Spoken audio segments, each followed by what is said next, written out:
जय श्री कृष्ण, राधे कृष्ण। ओम नमो भगवते वासुदेवाय। भगवान के जन्म कर्म की दिव्यता को जानने वाले कैसे होते हैं, इसका वर्णन आगे के श्लोक में करते हैं।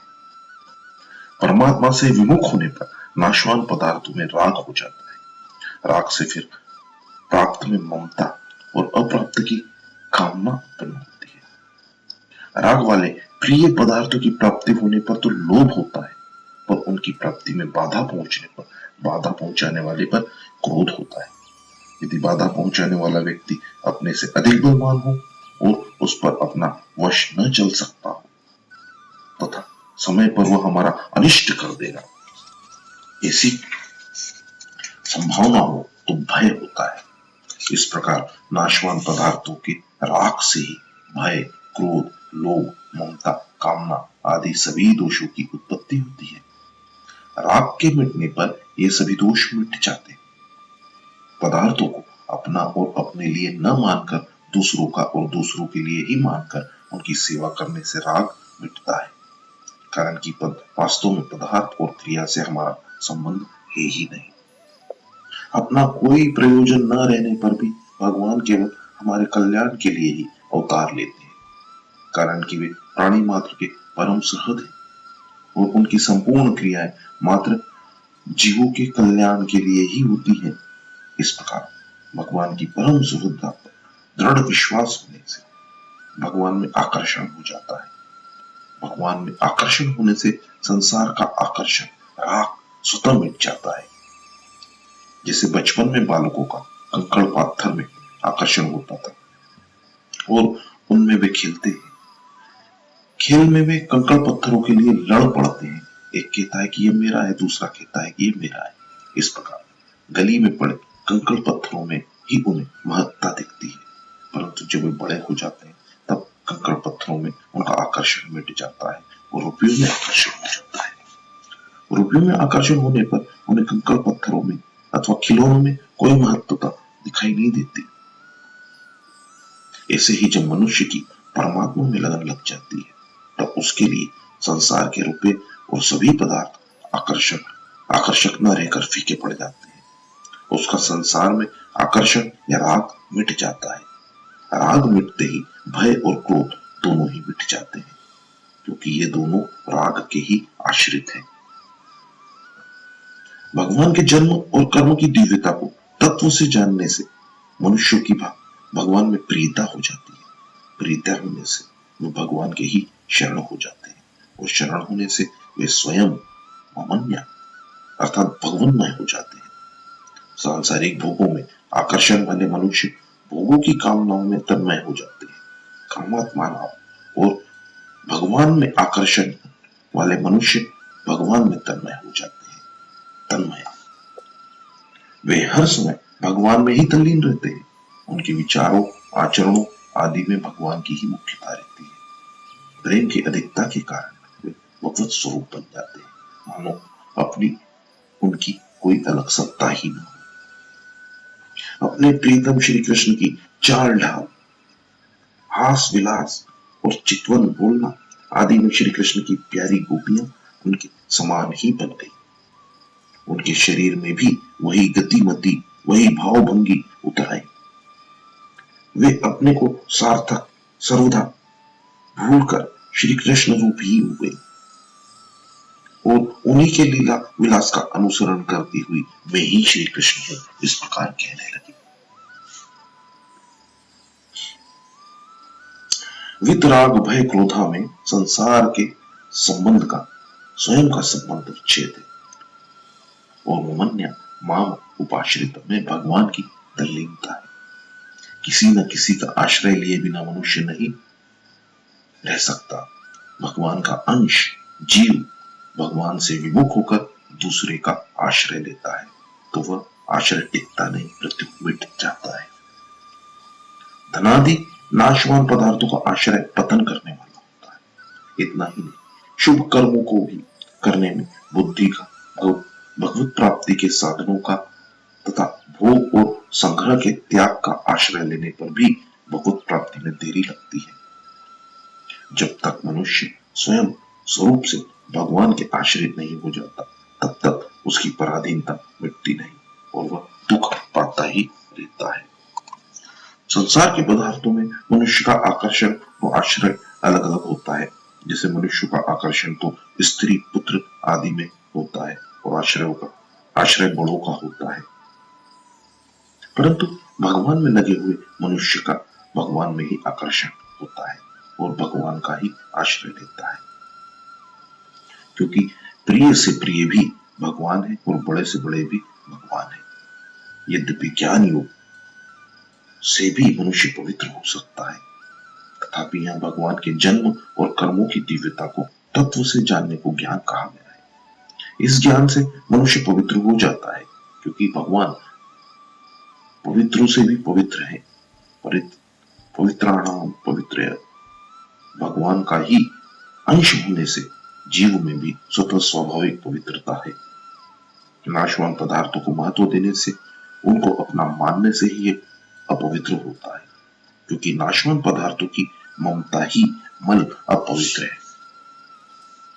भगवान के जन्म कर्म के तत्व को जानने से जब नाशवान पदार्थों का आकर्षण, उनकी ममता सर्वथा मिट जाती है, तब सभी मलिनता नष्ट हो जाती है और मनुष्य परम पवित्र हो जाता है। कर्मयोग का प्रसंग होने से उपयुक्त पदों में आए ज्ञान शब्द का अर्थ कर्मयोग का ज्ञान भी माना जा सकता है। कर्मयोग का ज्ञान है शरीर, इंद्रियां, मन, बुद्धि, पद, योग्यता, अधिकार, धन, जमीन आदि मिली हुई मात्र वस्तुएं संसार की और संसार के लिए ही है, अपनी और अपने लिए नहीं। कारण कि स्वयं स्वरूप नित्य है और उसके साथ अनित्य वस्तु कैसे रह सकती है तथा उसके काम भी कैसे आ सकती है। शरीर आदि वस्तुएं जन्म से पहले भी हमारे साथ नहीं थी और मरने के बाद भी नहीं रहेंगी, तथा इस समय भी उनका प्रतिक्षण हमसे संबंध विच्छेद हो रहा है। इन मिली हुई वस्तुओं का सदुपयोग करने का ही अधिकार है, अपनी मानने का अधिकार नहीं। ये वस्तुएं संसार की ही है, अतः इन्हें संसार की ही सेवा में लगाना है, यही इसका सदुपयोग है। इनको अपनी और अपने लिए मानना ही वास्तव में बंधन या अपवित्रता है। इस प्रकार नाशवान वस्तुओं को अपनी और अपने लिए न मानना ज्ञान तप है, जिससे मनुष्य परम पवित्र हो जाता है। जितने भी तप हैं उन सब में बढ़कर ज्ञान तप है। इस ज्ञान तप से जल के साथ माने हुए संबंध का सर्वथा विच्छेद हो जाता है। जब तक मनुष्य जल के साथ अपना संबंध मानता रहता है, तब तक उसकी तपस्या से उसकी उतनी पवित्रता नहीं होती जितनी पवित्रता ज्ञान तप से जल का संबंध विच्छेद करने से होती है। इस ज्ञान तप से पवित्र होकर मनुष्य भगवान के भाव सत्ता को अर्थात सच्चिदानंद घन परमात्मा तत्व को प्राप्त हो जाता है। तात्पर्य यह है कि जैसे भगवान नित्य निरंतर रहते हैं, ऐसे ही वह भी उनमें नित्य निरंतर रहता है। जैसे भगवान निर्लिप्त निर्विकार रहते हैं, ऐसे वह भी निर्लिप्त निर्विकार रहता है। जैसे भगवान के लिए कुछ भी करना शेष नहीं है, ऐसे ही उसके लिए भी कुछ करना शेष नहीं रहता। ज्ञान मार्ग से भी मनुष्य इसी प्रकार भगवान के भाव को प्राप्त हो जाता है। पहले भी बहुत से भक्त ज्ञान तप से पवित्र होकर भगवान को प्राप्त हो चुके हैं। अतः साधकों को वर्तमान में ही ज्ञान तप से पवित्र होकर भगवान को प्राप्त कर लेना चाहिए। भगवान को प्राप्त करने में सभी स्वतंत्र है, कोई भी परतंत्र नहीं, कारण कि मानव शरीर भगवत प्राप्ति के लिए ही मिला है। जन्म की दिव्यता का वर्णन तो हो गया, अब कर्म की दिव्यता क्या होगी इसका विषय आरंभ करते हैं। भक्त भगवान के जिस भाव से, जिस संबंध से, जिस प्रकार से शरण लेता है, भगवान भी उसे उसी भाव से, उसी संबंध से, उसी प्रकार से आश्रय देते हैं। जैसे भक्त भगवान को अपना गुरु मानता है तो वे श्रेष्ठ गुरु बन जाते हैं, शिष्य मानता है तो वे श्रेष्ठ शिष्य बन जाते हैं, माता पिता मानता है तो वे श्रेष्ठ माता पिता बन जाते हैं, पुत्र मानता है तो वे श्रेष्ठ पुत्र बन जाते हैं, भाई मानता है तो वे श्रेष्ठ भाई बन जाते हैं, सखा मानता है तो वे श्रेष्ठ सखा बन जाते हैं, नौकर मानता है तो वे श्रेष्ठ नौकर बन जाते हैं। भक्त भगवान के बिना व्याकुल हो जाता है तो भगवान भी भक्त के बिना व्याकुल हो जाते हैं। अर्जुन का भगवान श्री कृष्ण के प्रति सखा भाव है तथा वे उन्हें अपना सारथी बनाना चाहते थे। अतः भगवान सखा भाव से उनके सारथी बन गए। विश्वामित्र ऋषि ने भगवान श्री राम को अपना शिष्य मान लिया तो भगवान उनके शिष्य बन गए। इस प्रकार भक्तों के श्रद्धा भाव के अनुसार भगवान का वैसा ही बनने का स्वभाव है। अनंत ब्रह्मांडों के स्वामी भगवान भी अपने ही बनाए हुए साधारण मनुष्य के भावों के अनुसार बर्ताव करते हैं। यह उनकी कितनी विलक्षण उदारता, दयालुता और अपनापन है। भगवान विशेष रूप से भक्तों के लिए ही अवतार लेते हैं। ऐसा प्रत्युत प्रकरण से सिद्ध होता है। भक्त लोग जिस भाव से, जिस रूप में भगवान की सेवा करना चाहते हैं, भगवान को उनके लिए उसी रूप में आना पड़ता है जैसा उपनिषद में आया है।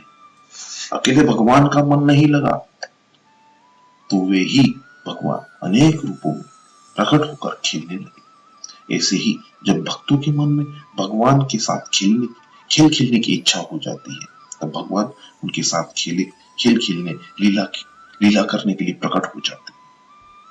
भक्त भगवान के बिना नहीं रह सकता तो भगवान भक्त के बिना नहीं रह सकते। यहाँ आए यथा तथा तथा इन प्रकारवाचक पदों का अभिप्राय संबंध, भाव और लगन से है। भक्त और भगवान का प्रकार एक सा होने पर भी इनमें एक बहुत बड़ा अंतर यह है कि भगवान भक्त की चाल से नहीं चलते, प्रत्युत अपनी चाल शक्ति से चलते हैं। भगवान सर्वत्र विद्यमान, सर्वसमर्थ, सर्वज्ञ, परम सुहृद और सत्य संकल्प है। भक्त को केवल अपनी पूरी शक्ति लगा देनी है, फिर भगवान भी अपनी पूरी शक्ति से उसे प्राप्त हो जाते हैं। भगवत प्राप्ति में बाधा साधक स्वयं लगाता है, क्योंकि भगवत प्राप्ति के लिए वो समझ, सामग्री, समय और सामर्थ्य को अपनी मानकर उन्हें पूरी नहीं लगाता, प्रत्युत अपने पास बचा कर रख लेता है। यदि वह उन्हें अपना न मानकर उन्हें पूरा के पूरा लगा दे तो उसे शीघ्र ही भगवत प्राप्ति हो जाती है। कारण कि यह समझ, सामग्री और उस आदि अपनी नहीं है, उसकी नहीं है, प्रत्युत भगवान से मिली हुई भगवान की है। अतः इन्हें अपना मानना ही बाधा है। साधक स्वयं भी भगवान का ही अंश है। उसने खुद अपने को भगवान से अलग माना है, भगवान में नहीं। भक्ति प्रेम कर्मजन्य अर्थात किसी साधन विशेष का फल नहीं है। भगवान के सर्वथा शरण होने वाले को भक्ति स्वतः प्राप्त होती है। दास्य, सख्य, वात्सल्य, माधुर्य आदि भावों में सबसे श्रेष्ठ शरणागति का भाव। यहाँ भगवान मानो इस बात को कह रहे हैं कि तुम अपना सब कुछ मुझे दे दोगे तो मैं भी अपना सब कुछ तुम्हें दे दूंगा, और तुम अपने आप को मुझे दे दोगे तो मैं भी अपने आप को तुम्हें दे दूंगा। भगवत प्राप्ति का कितना सरल और सस्ता सौदा है। अपने आप को भगवान चरणों में समर्पित करने के बाद भगवान भक्त की पुरानी त्रुटियों को याद तक नहीं रखते। वे तो वर्तमान में साधकों के हृदय का दृढ़ भाव देखते हैं। इस 11वें श्लोक में द्वैत, अद्वैत, सगुण, निर्गुण, सायुज्य, सामीप्य और शास्त्रीय विषय का वर्णन नहीं है, प्रत्युत भगवान से अपनेपन का ही वर्णन है। जैसे 9वें श्लोक में भगवान के जन्म कर्म की दिव्यता को जानने से भगवत प्राप्ति होने का वर्णन है। केवल भगवान ही मेरे हैं और मैं भगवान का ही हूं, दूसरा कोई मेरा नहीं है और मैं किसी का नहीं। इस प्रकार भगवान में अपनापन करने से उनकी प्राप्ति शीघ्र और सुगमता से हो जाती है। अतः साधक को केवल भगवान में ही अपनापन मान लेना चाहिए, जो वास्तव में है, चाहे समझ में आए अथवा न आए। मान लेने पर जब संसार के झूठे संबंध भी सच्चे प्रतीत होने लगते हैं, फिर तो भगवान का सदा से ही सच्चा संबंध है, वह अनुभव में क्यों नहीं आएगा, अर्थात अवश्य आएगा। शंका उठती है, जो भगवान को जिस भाव से स्वीकार करते हैं, भगवान भी उनमें उनसे उसी भाव से बर्ताव करते हैं, तो फिर यदि कोई भगवान को द्वेष, वेद आदि के भाव से स्वीकार करेगा तो क्या भगवान भी उसमें उसी द्वेष आदि के भाव से बर्ताव करेंगे? समाधान, यह प्रपंच पद से भगवान की प्राप्ति अर्थात शरणागति का विषय है, उनसे द्वेष, वेर आदि का विषय नहीं। अतः यहाँ इस विषय में शंका ही नहीं उठ सकती। फिर भी इस पर थोड़ा सा विचार करें तो भगवान के स्वीकार करने का तात्पर्य कल्याण करना। जो भगवान को जिस भाव से स्वीकार करता है, भगवान भी उससे वैसा ही आचरण करके अंत में उसका कल्याण ही करते हैं।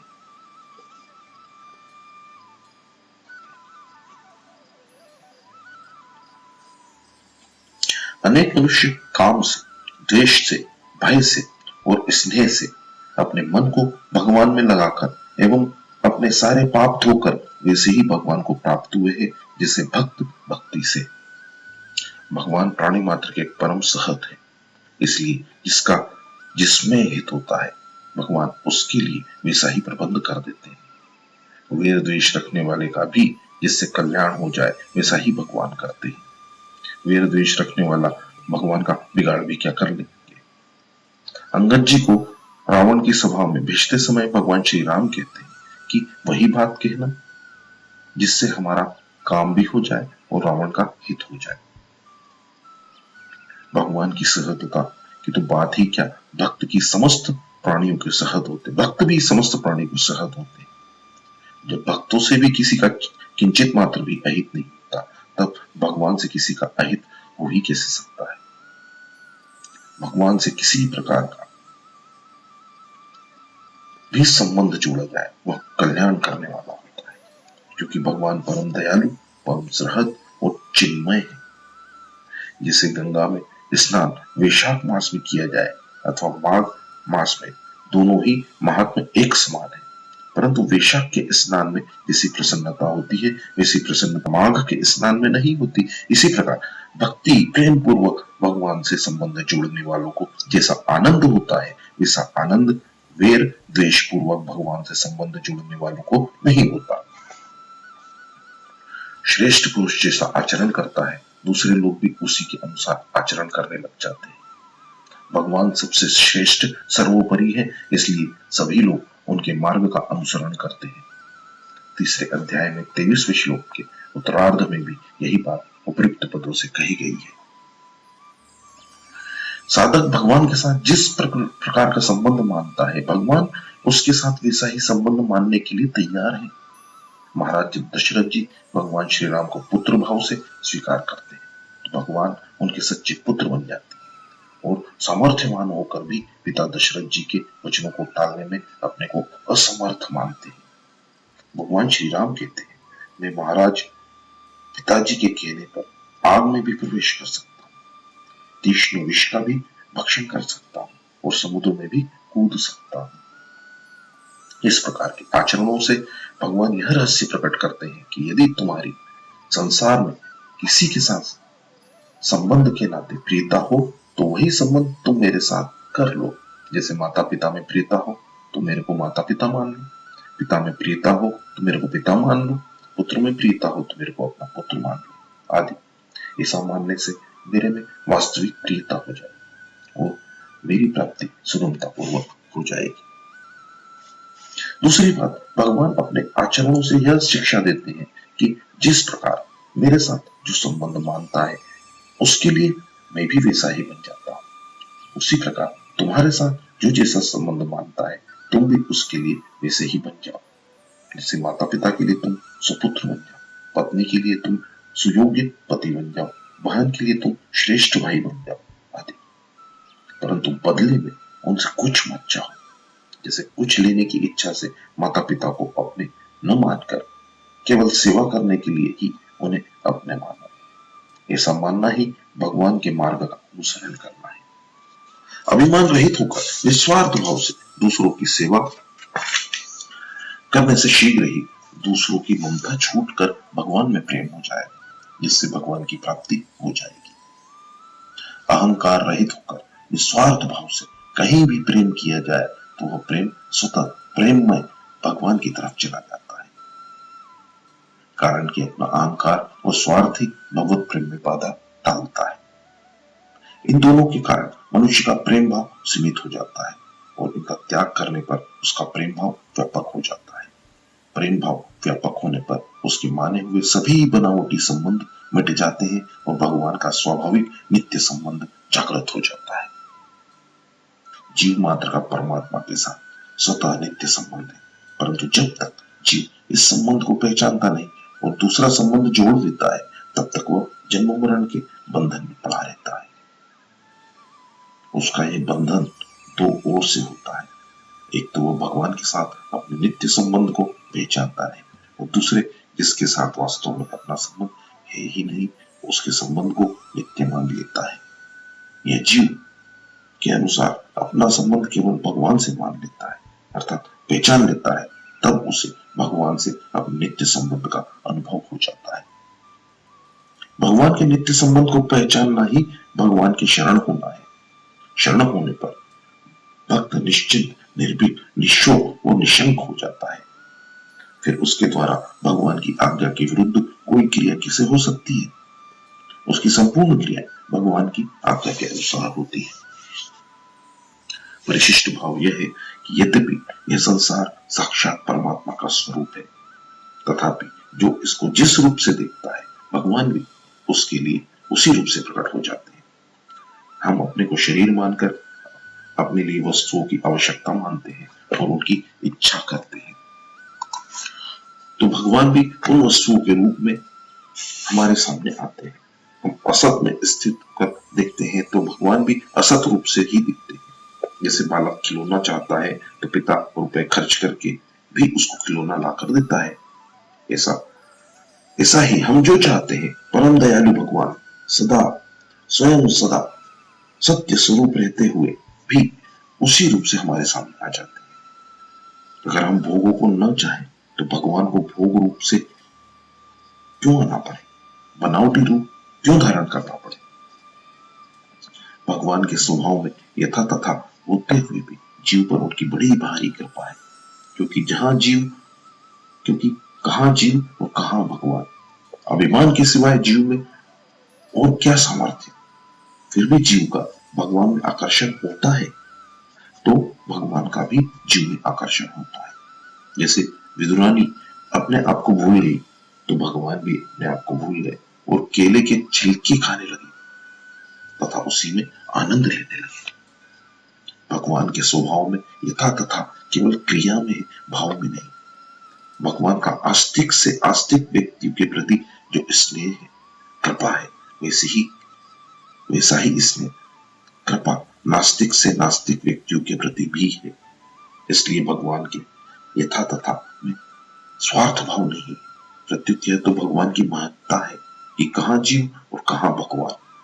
फिर भी वे जीव को अपना मित्र बनाते हैं, उसको अपने समान दर्जा देते हैं। भगवान अपने में बड़प्पन का भाव नहीं रखते, यह उनकी महत्ता है। जय श्री कृष्ण, राधे कृष्ण, ओम नमो